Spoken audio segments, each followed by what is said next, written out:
I am so excited to be here with each and every one of you at a time when women of color are organizing and mobilizing and running for office and winning like never before. And as I look around this room, I am inspired because as I look at each and every single one of you, you are representative of the best of what America can be and what America has to offer. And I am proud to be on this journey with each and every one of you, a journey that seeks to make sure that we have an economy that works for all and not just those at the top, and a journey that must not stop until no one is taken for granted and no one is left behind. And for me, this journey started many years ago, long before I ever came into elected office. Because when I got out of law school, I went to work to advocate for working people. So that grocery clerks who stock the shelves late at night, nurses who take care of our loved ones in a time of need and a time of sickness, and meatpacking workers who cut the steaks for your dinner room tables would have access to livable wages, affordable and quality health care, and a pension that they could actually count on. And it was that first job out of law school that I had the opportunity to sit at negotiation tables on behalf of workers and across from corporate executives to take on the tough issues and to negotiate to make sure that more families would have access to economic security and access to the American dream. And I knew something then that I still know today, and that is that the backbone of our country has been built by working people. And a sad reality today is that there are too many tables of power in America that do not have leaders that understand the plight of working people. But we must do better. We cannot lead our communities unless we walk a mile in the shoes of those that we seek to represent. And it was with this understanding that when I became the first Speaker of the House and Latina in the country,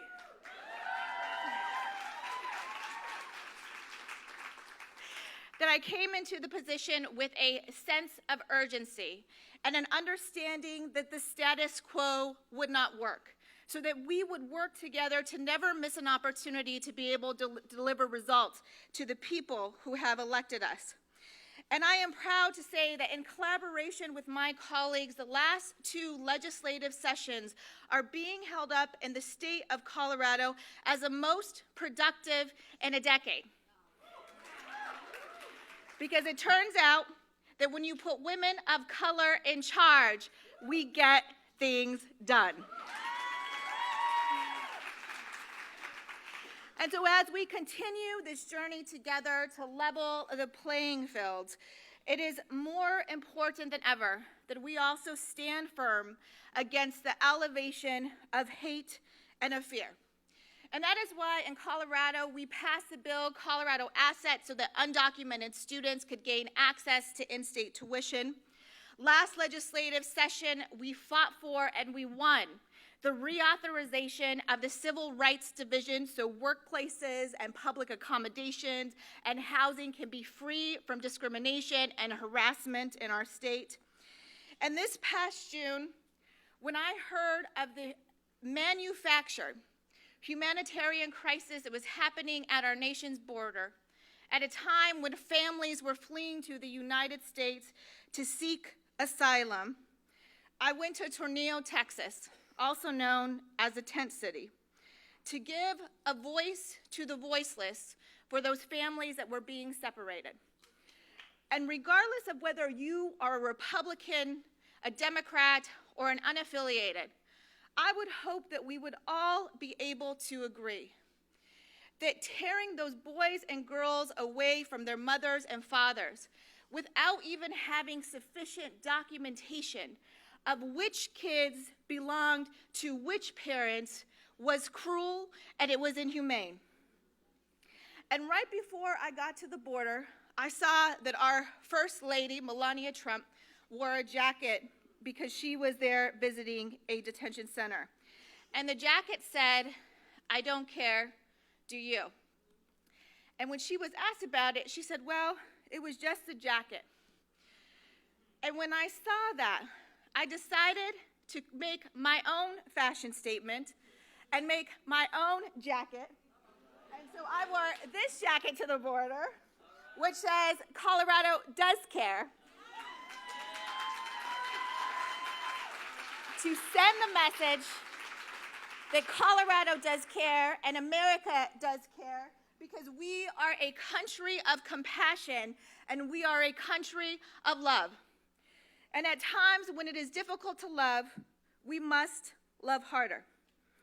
Because our continued success as a nation right now is not guaranteed. And there is a dangerous movement afoot.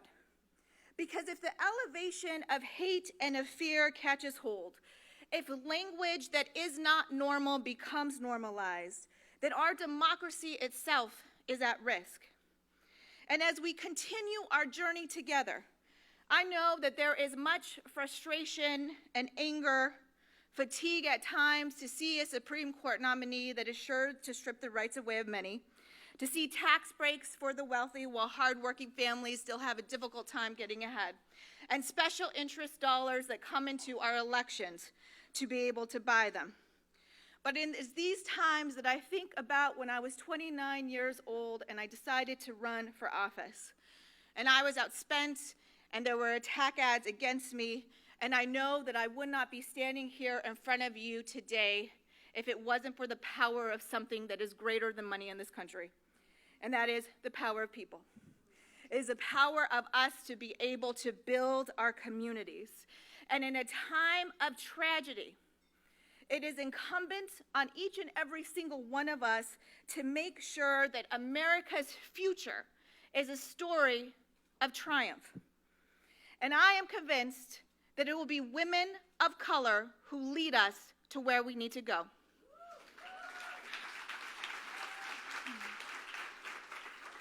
So let's build our communities together. Let's vote together. Let's run for office together. And let's win together. Thank you.